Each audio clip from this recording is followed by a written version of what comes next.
saddex iyo toban sano sanadkii 14 oo socda Axmed hal tuulo kamida gobolka Jubbada Dhexe waa xurey waay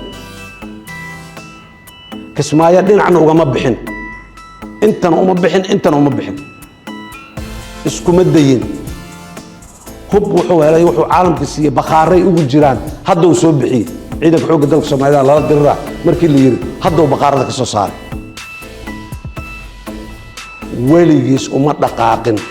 inuu dalka xoreeyo shabaab la afka markuu kala qaadana waxaan u noolahay inaan shabaab xoreeyo waa kula kaftay Axmed oo shabaab uu socotide darba saaxiibadaadii hore iyo waxbaad ku leedahay meesha waxbaad oorisan naga dhaafan kula kaftami jir maanta hubkii shabaab lagu la diriri waayay meel ku xereysnaa wiilasha ciidamada amniga ee Jubbaland ka tirsanayna waad aragteen markay hadlayaan siday u noolaayeen iyo siday u dhaqmaayeen iyo sida loola macaamilay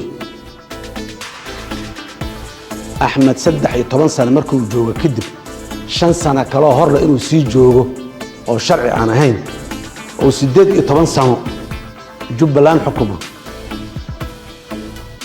laga yeeli maayo mana soconayso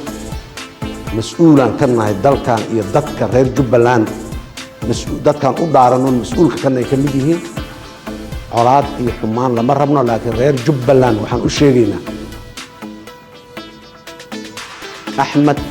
xusuusta wadadii la soo maray dib u eega wax qabadkiisii fiiriya wax tarkiisii fiiriya dhaqankiisii fiiriya 13 sano muddo yar ma aha shalay iyo daraad ma aha